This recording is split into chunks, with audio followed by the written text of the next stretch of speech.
BSc first year second semester unit 6 circulation and excretion. Unit number 6 में हमें circulation and excretion पढ़ना है। इस यूनिट में हमें एक topic component of blood and their function पढ़ना है।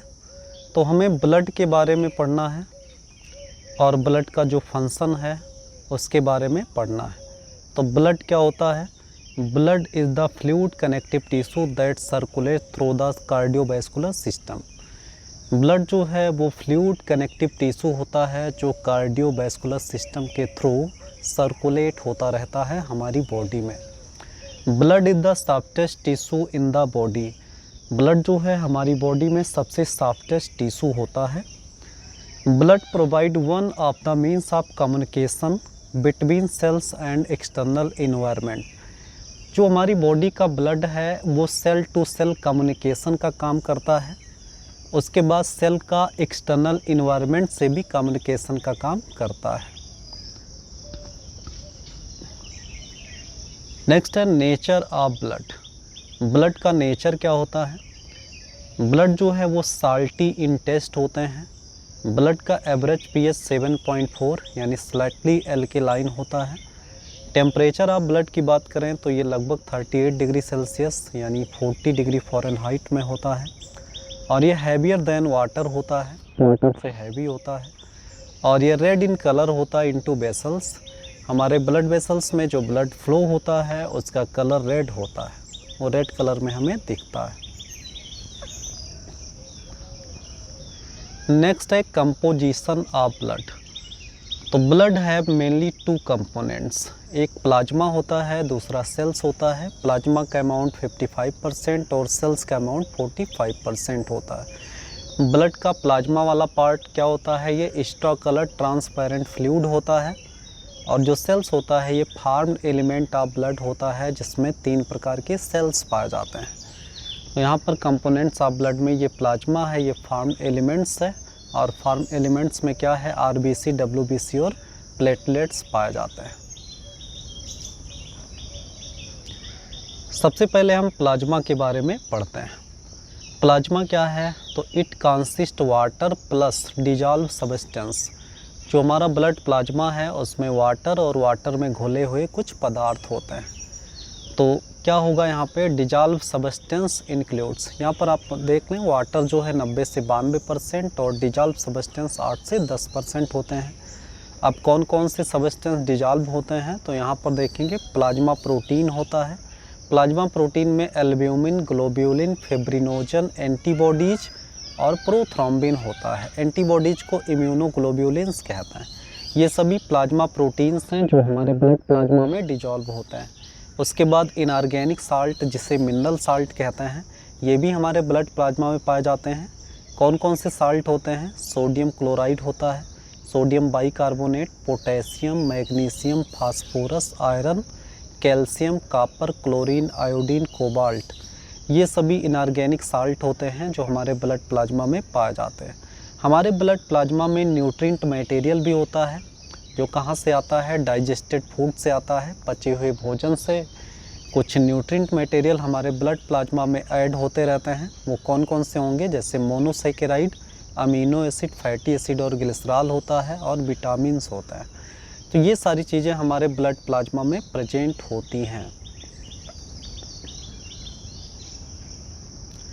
नेक्स्ट है हमारे ब्लड प्लाज्मा में ऑर्गेनिक वेस्ट मटेरियल भी पाया जाता है जैसे यूरिया, यूरिक एसिड और क्रिएटिनिन। हमारे ब्लड प्लाज्मा में रेगुलेटरी सब्सटेंस भी पाए जाते हैं जिसमें हार्मोन्स और एंजाइम्स होता है। उसके बाद गैसेस भी पाए जाते हैं। गैसेस में ऑक्सीजन, कार्बन डाइऑक्साइड और नाइट्रोजन होता है। यहाँ रिमार्क्स को पढ़ते हैं, मतलब स्पेशल पॉइंट है एल्ब्यूमिन, ग्लोब्यूलिन, फिब्रिनोजन और इम्यूनोग्लोब्यूलिन, ये सभी प्लाज्मा प्रोटीन हैं। अब हम बात कर लेते हैं ये प्लाज्मा प्रोटीन, इनका रोल क्या है। तो एल्ब्यूमिन प्रोटीन जो है वो लीवर में बनते हैं, लीवर में बनते हैं लेकिन वो ऐड हो जाते हैं ब्लड में। और ब्लड में ये बल्क ऑफ प्लाज्मा प्रोटीन बनाते हैं। यानी प्लाज्मा प्रोटीन में सबसे ज़्यादा अमाउंट किस प्रोटीन का होता है? एल्ब्यूमिन का होता है। और एल्ब्यूमिन क्या करता है, maintain the plasma osmotic pressure, plasma osmotic pressure को मेंटेन करके रखता है एल्ब्यूमिन। उसके बाद है ग्लोब्यूलिन, ग्लोब्यूलिन कहाँ बनता है, ये भी लीवर में बनता है, और ये और भी किस जगह पर बन सकता है, लिम्फॉइड टिश्यू में भी बनता रहता है। उसके बाद फिब्रिनोजन है, फिब्रिनोजन क्या है, ब्लड क्लॉटिंग फैक्टर फर्स्ट है। आप देखेंगे ब्लड क्लॉटिंग फैक्टर्स को जब पढ़ेंगे तो उसमें टोटल 13 फैक्टर्स आपको देखने को मिलेंगे, जिसमें फैक्टर फर्स्ट आपका फिब्रिनोजन हो जाता है। और फिब्रिनोजन जो होता है ये कहाँ पर सिंथेसाइज होता है, लीवर में सिंथेसाइज्ड होता है। इम्यूनोग्लोब्यूलिन्स की बात करते हैं, इससे एंटीबॉडीज भी कहते हैं, और इसे आईजी से रिप्रेजेंट करते हैं। और ये क्या होता है, प्रोटेक्टिव कॉम्प्लेक्स प्रोटीन मॉलिक्यूल होता है, यानी एंटीबॉडी हमें प्रोटेक्शन का ही काम करेगा या हमारी बॉडी में प्रोटेक्शन का काम करता है। प्रोड्यूस्ड इन लिम्फॉइड टिश्यू, यानी एंटीबॉडी का प्रोडक्शन लिम्फॉइड टिश्यू में भी होता है। नेक्स्ट है cellular content of blood, blood का सेलुलर कंटेंट हम पढ़ेंगे। हम प्लाज्मा पढ़ चुके हैं, अब सेलुलर कंटेंट को पढ़ते हैं। तो सेलुलर कंटेंट में क्या मिलेगा, 3 major functional classes of blood cells, 3 जो है फंक्शनल मेजर क्लासेस होते हैं। इसमें से पहला एरिथ्रोसाइट, दूसरा ल्यूकोसाइट, तीसरा थ्रोम्बोसाइट। एरिथ्रोसाइट को आरबीसीएस और ल्यूकोसाइट को डब्ल्यूबीसी और इसको प्लेटलेट्स कहते हैं। ये सभी प्रकार के ब्लड सेल का फॉर्मेशन यहाँ हो रहा है रेड बोन मैरो में। रेड बोन मैरो में ये रेड बोन मैरो है, और रेड बोन मैरो में आरबीसी, डब्ल्यूबीसी और प्लेटलेट्स सबका फॉर्मेशन यहाँ पर होता है। तो सभी ब्लड सेल्स बनने की जो प्रक्रिया है उसे हीमोपोएसिस या हिमेटोपोएसिस कहता है। तो नेक्स्ट हम पढ़ते हैं यहाँ पर रिमार्क्स के बारे में।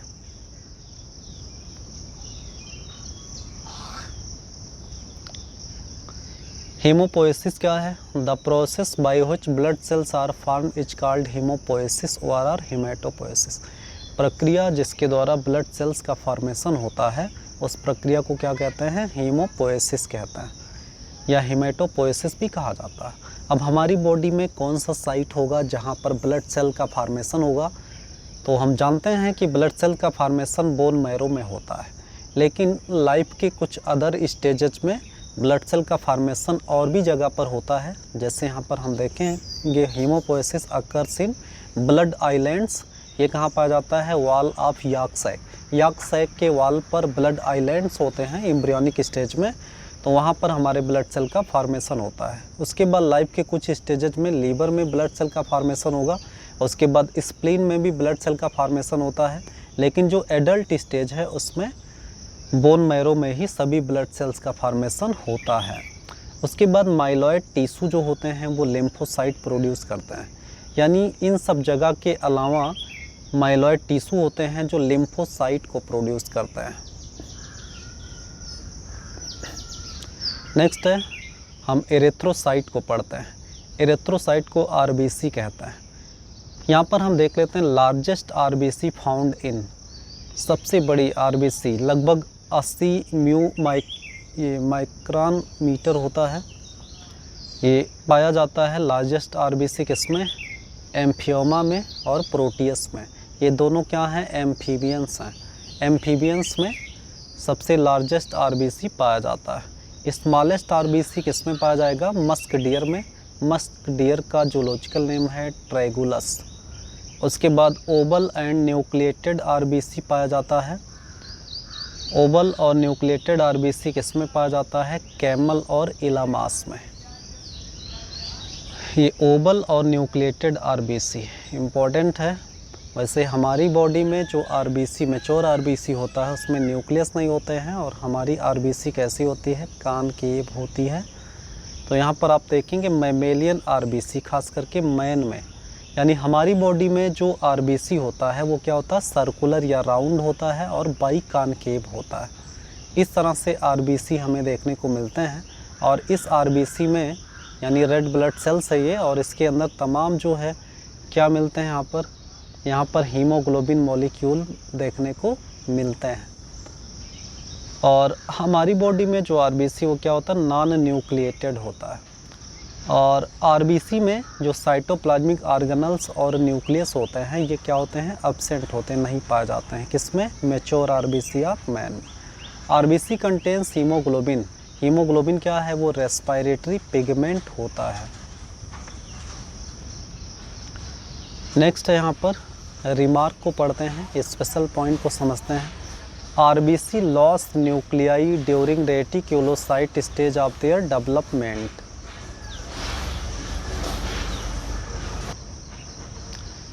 आरबीसी जो है अपना न्यूक्लियाई कब लॉस करता है, तो एक स्टेज आता है जिसे रेटिक्यूलोसाइट स्टेज कहते हैं। इस स्टेज के दौरान हमारा आरबीसी अपना न्यूक्लियस लॉस कर देता है, इसलिए जो मैच्योर आरबीसी होता है उसमें न्यूक्लियस एब्सेंट होता है। यहाँ पर कुछ पॉइंट पढ़ते हैं। एरिथ्रोसाइट काउंट क्या होता है। एरिथ्रोसाइट काउंट का मतलब हम काउंट करेंगे आरबीसी को अपने ब्लड में, तो यहाँ पर it is the number of erythrocyte पर एम क्यूब ऑफ ब्लड, यानी 1 mm क्यूब ऑफ ब्लड में एरिथ्रोसाइट का जो नंबर है उसी को एरिथ्रोसाइट काउंट कहते हैं। उसके बाद हीमोसाइटोमीटर क्या होता है। It is an instrument used for counting RBC. RBC को काउंट करने वाला जो इंस्ट्रूमेंट होता है, जो उपकरण होता है, उससे हीमोसाइटोमीटर कहते हैं। उसके बाद है पैक्ड सेल वॉल्यूम क्या होता है, जिसे पीसीबी कहते हैं। इसे और किस नाम से जानते हैं, हेमाटोक्रिट के नाम से जानते हैं। पैक्ड सेल वॉल्यूम क्या होता है, it is the volume of RBC in 1 litre और 100 ml ऑफ होल ब्लड, यानी 1 लीटर या 100 ml ऑफ होल ब्लड में आरबीसी के वॉल्यूम को क्या कहते हैं, पैक्ड सेल वॉल्यूम कहते हैं। Haematocrit is estimated using Wintrobe tube. Important है, हम आरबीसी के नंबर को कैसे मेजर करते हैं या कैसे उसके वॉल्यूम को आप पता लगाते हैं, तो उसके लिए हम क्या यूज करते हैं, तो यहाँ पर है विंट्रोप ट्यूब है।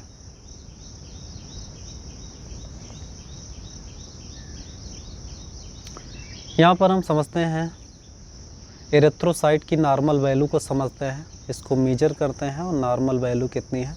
एरिथ्रोसाइट काउंट मेल में अगर देखें तो 5 मिलियन पर mm क्यूब होता है, और फीमेल में क्या होता है 4.5 मिलियन पर mm क्यूब होता है।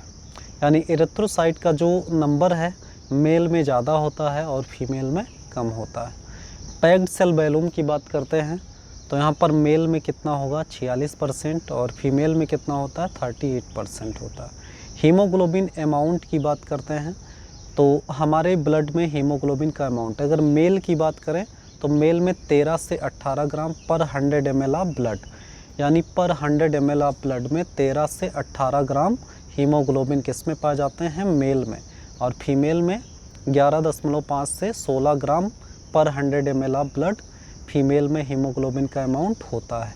उसके बाद एरिथ्रोसाइट का अगर हम डायमीटर देखें तो डायमीटर मतलब एरिथ्रोसाइट यानी आरबीसी का जो व्यास है वो 7 माइक्रोन मीटर है। लाइफ स्पेन इसका 120 डेज है और प्रोडक्शन रेट जो है 2 मिलियन पर सेकेंड, यानी हमारे ब्लड में या हमारे बोन मैरो में जो आरबीसी बनते हैं वो 1 सेकेंड में लगभग 2 मिलियन आरबीसी का फॉर्मेशन हो जाता है।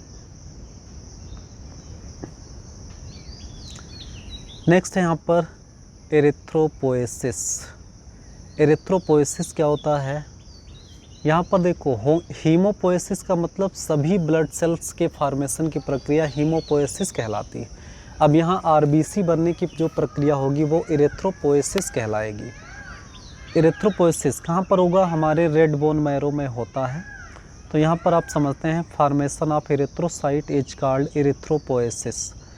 एरिथ्रोसाइट बनने की प्रक्रिया क्या कहलाएगी, erythropoiesis. It occurs in red bone marrow particularly in the ribs, sternum, pelvis और वर्टिब्री।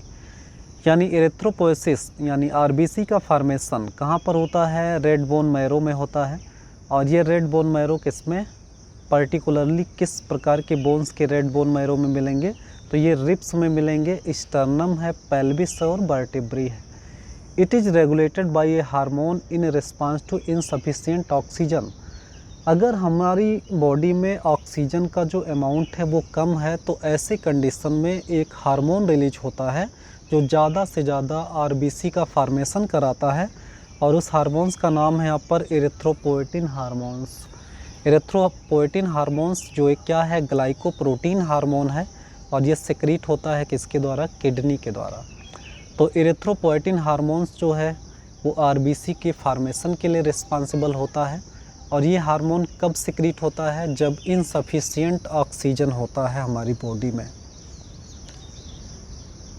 नेक्स्ट है हीमोग्लोबिन को पढ़ लेते हैं। तो हीमोग्लोबिन क्या है, तो यहाँ पर हम समझते हैं about 280 million molecule of haemoglobin are present पर इरेथ्रोसाइट, यानी एक इरेथ्रोसाइट में लगभग 280 मिलियन मॉलिक्यूल ऑफ हीमोग्लोबिन पाए जाते हैं।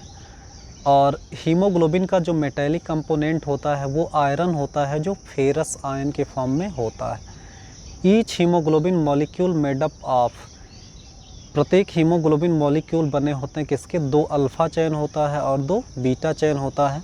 दोनों अल्फ़ा चेन में मिलाकर के 141 अमीनो एसिड होते हैं और बीटा चेन में 146 अमीनो एसिड होते हैं।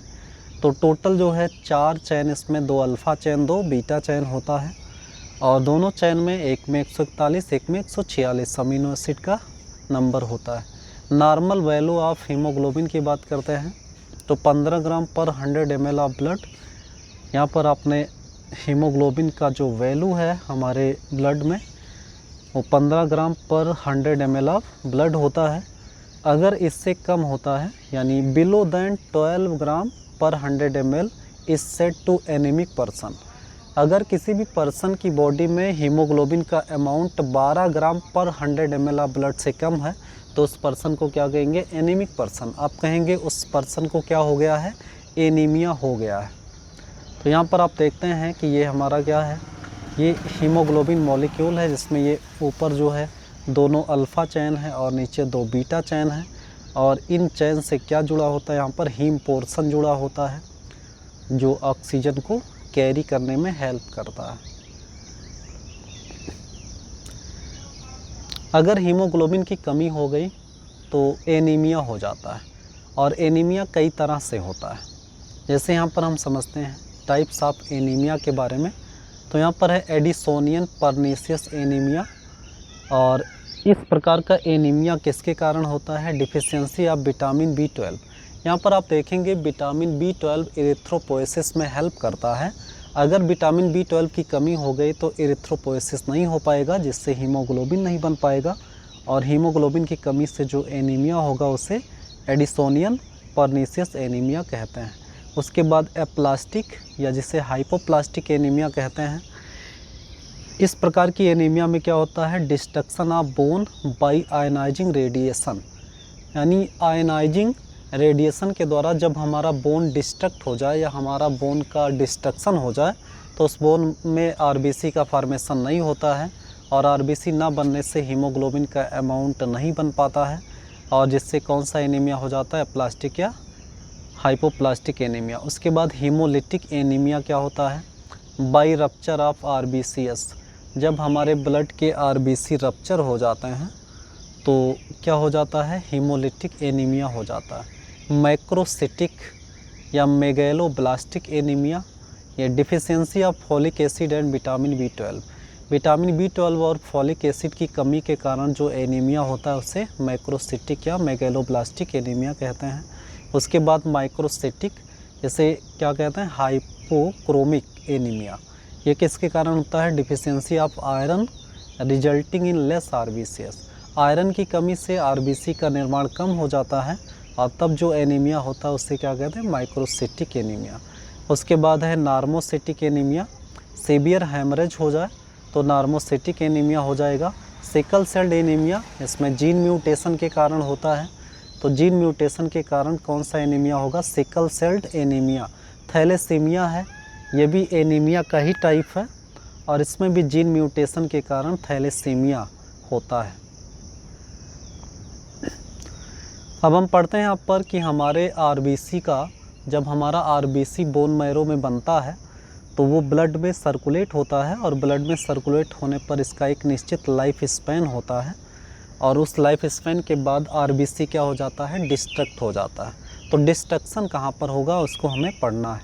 तो लाइफ स्पैन ऑफ मैमेलियन यानी मैन आरबीसी एज 120 डेज यानी 4 मंथ। कुल मिलाकर के हमारे बॉडी में जो आरबीसी का लाइफ स्पैन होता है वो 120 दिनों का होता है, लगभग 4 मंथ का होता है। डिस्पोजल साइट ऑफ आरबीसी, यानी जब हमारे आरबीसी का लाइफ स्पैन कंप्लीट हो जाता है तो हमारा आरबीसी क्या हो जाता है, डिस्पोज्ड हो जाता है। तो बॉडी में कहाँ पर वो डिस्पोज्ड होगा, तो स्प्लीन में होता है और बोन मैरो में भी होता है और लीवर में भी होता है। स्प्लीन जो है वो मेजर साइट होता है डिस्पोजल का, और इसीलिए स्प्लीन को क्या कहते हैं, ग्रेवयार्ड ऑफ आरबीसी कहता है।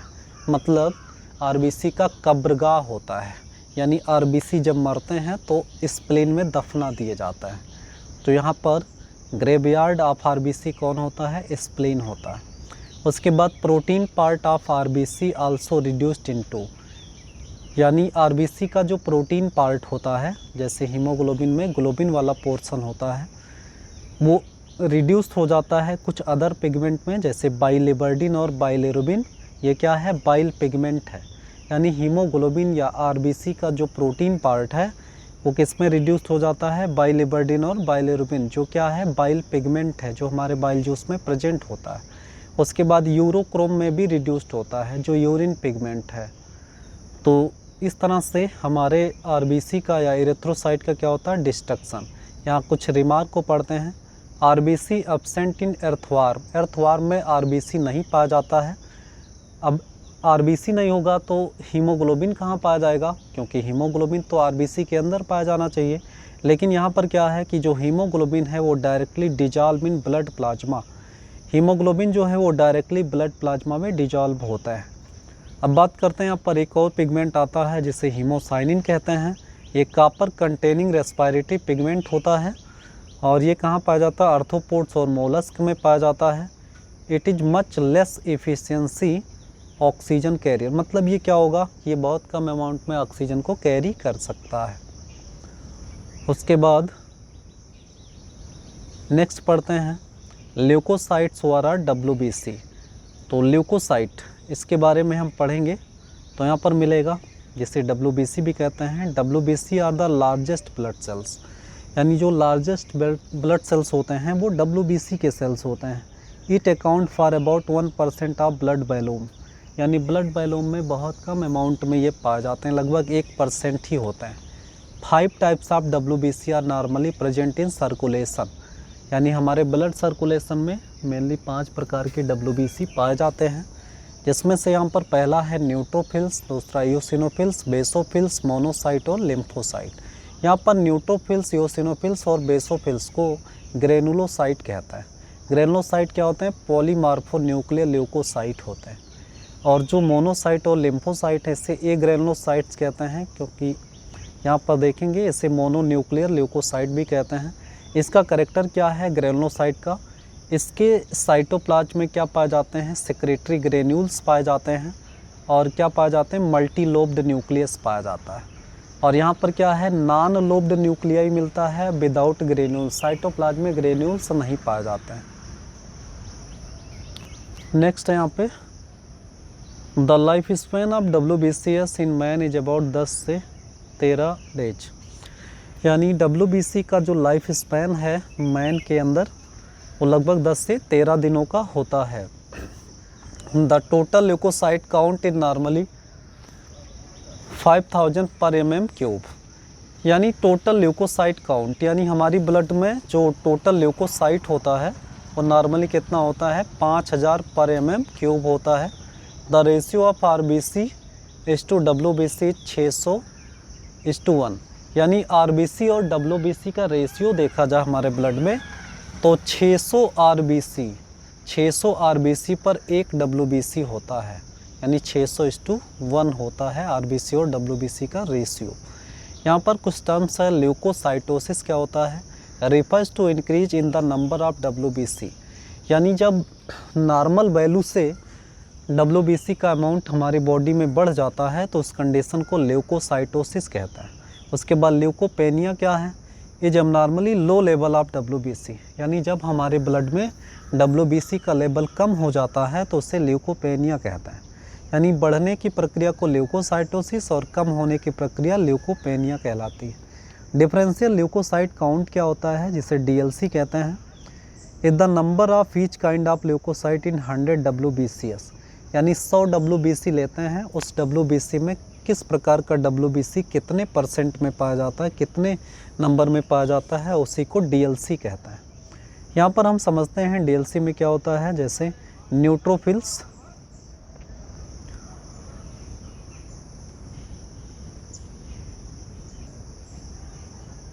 न्यूट्रोफिल्स जो है वो 60 से 70% होते हैं।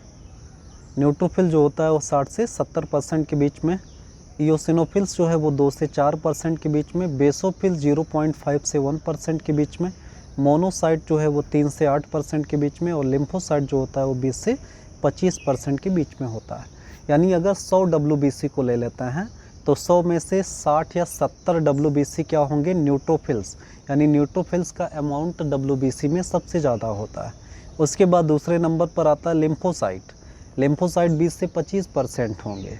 उसके बाद तीसरे नंबर पर आता है मोनोसाइट और चौथे नंबर पर आता है इयोसिनोफिल्स, उसके बाद आता है बेसोफिल्स। तो इस तरह से WBC में इन पांचों प्रकार के WBC का क्या होता है, नंबर होता है 100 WBC में, जिससे हम डीएलसी के नाम से जानते हैं।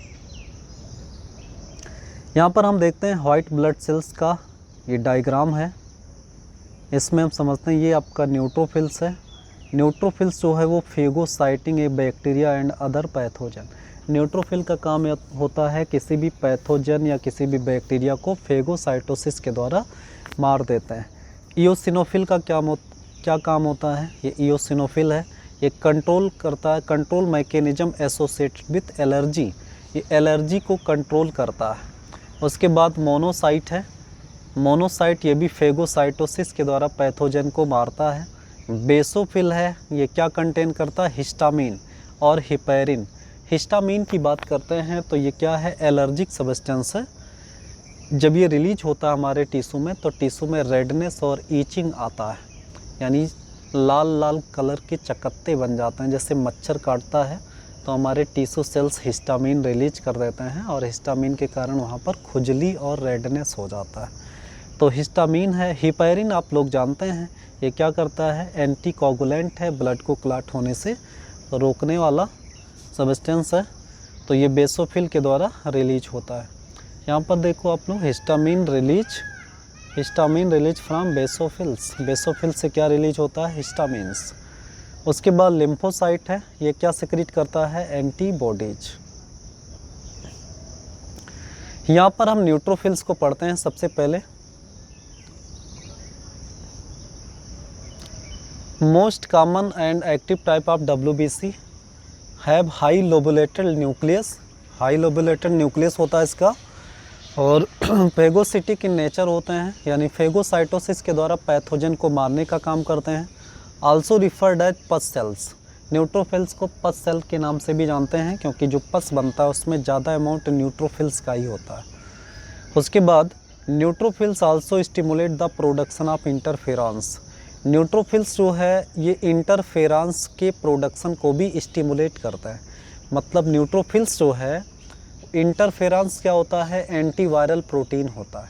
यानी जब कोई सेल वायरस के द्वारा संक्रमित हो जाता है तो उस सेल को प्रेरित किया जाता है क्या निकालने के लिए, इंटरफेरॉन्स। तो वो कौन स्टिमुलेट करता है, न्यूट्रोफिल्स। यहाँ पर हम समझते हैं ये क्या करता है, protect against bacterial and fungal infection. ये न्यूट्रोफिल्स का फंक्शन हो जाता है। नेक्स्ट है इयोसिनोफिल्स। इयोसिनोफिल्स क्या है, ये लार्जर देन न्यूट्रोफिल्स है। 12 से 17 मीटर इन डायमीटर होता है बाइलोब्ड न्यूक्लियस है। Eosinophils have receptor for IG, help in destruction of parasites. Eosinophils के पास रिसेप्टर होता है किसके लिए, IgE, यानी इम्यूनोग्लोबुलिन E। ये क्या है, एंटीबॉडी है। इस एंटीबॉडी को अटैच होने के लिए रिसेप्टर किस पर पाए जाते हैं, इयोसिनोफिल्स को। और एंटीबॉडी किस में हेल्प करेगा, डिस्ट्रक्शन ऑफ पैरासाइट, पैरासाइट के डिस्ट्रक्शन में हेल्प करेगा। The number of eosinophils is increased in allergic condition such as asthma, hay fever, ETC।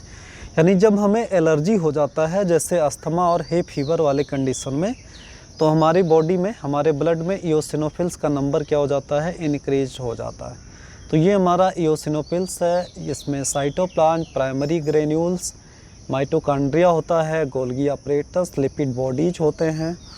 उसके बाद यहाँ पर सोम्ब्रेरो वेसिकल्स होते हैं, न्यूक्लियस बाइलोब्ड होता है। तो इस तरह से आप इसको समझते हैं।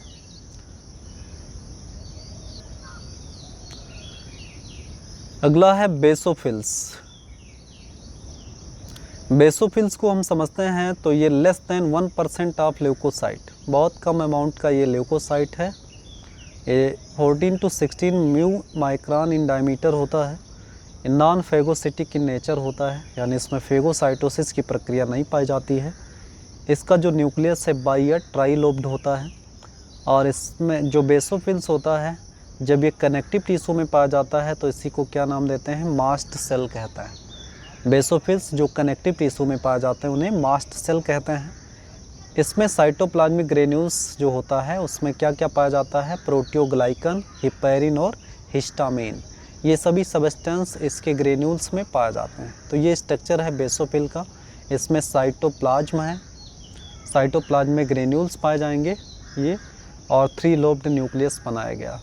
ये क्या जनरेट करता है, histamines for inflammatory response.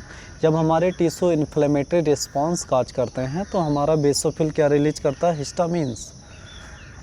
Next है मोनोसाइट के बारे में पढ़ते हैं। Monocyte largest corpuscles up to 20 mu micron in diameter, highly motile होता है, फेगोसिटिक सेल्स है ये। Monocyte remains in blood only for about 3 days, यानी जब ये हमारा जो मोनोसाइट है जब बनता है तो केवल 3 दिनों तक हमारे ब्लड में रहता है।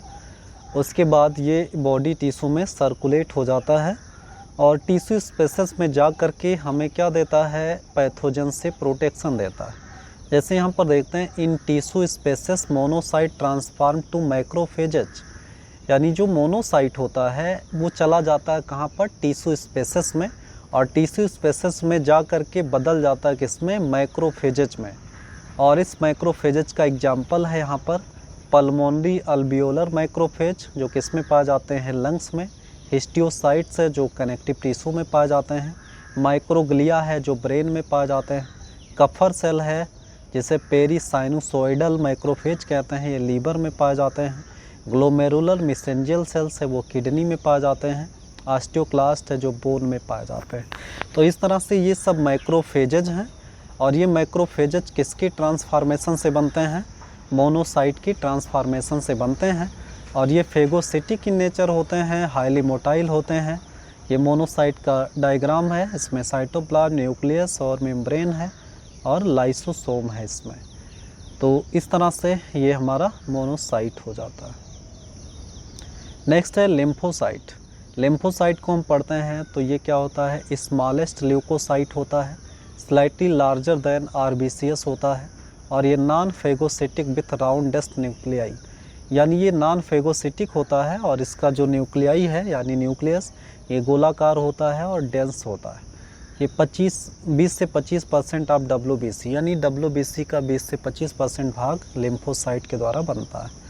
और जो लिम्फोसाइट होते हैं ये 2 फंक्शनल टाइप्स के होते हैं, एक बी लिम्फोसाइट जिसे बी सेल कहते हैं, एक टी लिम्फोसाइट जिसे टी सेल कहते हैं। और ये लिम्फोसाइट क्या करते हैं, ये इम्यूनोलॉजिकल डिफेंस मैकेनिज्म काज करते हैं। तो यहाँ पर ये क्या होगा, टी लिम्फोसाइट और बी लिम्फोसाइट ये क्या करते हैं, ये इम्यूनिटी काज करते हैं। हमारी बॉडी में क्या देते हैं, ये इम्यूनिटी, और इम्यूनिटी काज करेंगे जिसमें क्या होगा, हमारा बी सेल जो होता है वो एंटीबॉडी मीडिएटेड इम्यूनिटी देता है, और जो टी सेल होता है वो साइटोटॉक्सिक या सेल मीडिएटेड इम्यूनिटी काज करता है। तो इस तरह से ये हमारा हो जाता है लिम्फोसाइट। अगला है थ्रोम्बोसाइट पढ़ते हैं। ये तीसरा सेलुलर कंपोनेंट्स है जिसे हम ब्लड प्लेटलेट्स कहते हैं। यहाँ पर बात करते हैं प्लेटलेट्स की, तो ये क्या होते हैं, round ORR oval by convex disc like structures होते हैं। They form by fragmentation of huge cells called megakaryocytes. यानी हमारे बोन मैरो में मेगा कैरियोसाइट्स होते हैं और मेगा कैरियोसाइट्स में फ्रेगमेंटेशन होता है, तब जा कर के किसका निर्माण होता है, ब्लड प्लेटलेट्स का। Due to endomitosis megakaryocyte exhibit polyploidy 16 से 64 एम। मतलब क्या हो जाएगा कि जो मेगा कैरियोसाइट जिससे हमारे ब्लड प्लेटलेट्स बनते हैं उनमें क्या देखने को मिलता है, पॉलीपोलाइडी, जिसमें 16 से 64 एन क्रोमोसोम्स नंबर होता है। प्लेटलेट्स जो होता है वो क्या सिक्रीट करता है, तो ये सिक्रीट करता है थ्रोम्बोप्लास्टिन, जो किसमें हेल्प करता है, ब्लड क्लॉटिंग में। और ये फैक्टर्स सिक्रीट करता है जो किसमें इन्वॉल्व होता है, वैस्कुलर रिपेयर में। यानी हमारा जो ब्लड वैस्कुलर सिस्टम है उसकी रिपेयरिंग का भी काम होता है प्लेटलेट्स के द्वारा। ये हमारा प्लेटलेट्स का स्ट्रक्चर्स है, ये हमारे ब्लड प्लेटलेट्स के सेल्स होते हैं।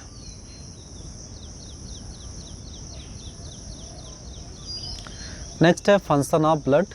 ब्लड के फंक्शन को पढ़ते हैं तो ट्रांसपोर्ट फंक्शन होता है, तमाम प्रकार के मटेरियल को ब्लड हमारी बॉडी में ट्रांसपोर्ट कराता रहता है। ये हमारे बॉडी के टेम्परेचर को भी रेगुलेट करता है। मेंटेनेंस ऑफ बॉडी पीएच, यानी हमारे ब्लड में एक बफर सिस्टम होता है और बफर सिस्टम के थ्रू बॉडी के या ब्लड के पीएच को मेंटेन किया जाता है। और ये बॉडी में फ्लूइड के बैलेंस को भी मेंटेन करता है। अगर हमारी बॉडी में ज़्यादा फ्लूइड हो गया तो उस फ्लूइड को ये फिल्ट्रेट करके यूरिन के थ्रू एक्सक्रीट करा देता है। और ब्लड में तमाम एंटीबॉडीज़, तमाम इम्यून सेल्स होते हैं जो हमारी बॉडी को प्रोटेक्शन देने का काम करते हैं। तो ये हमारा फंक्शन ऑफ ब्लड हो जाता है।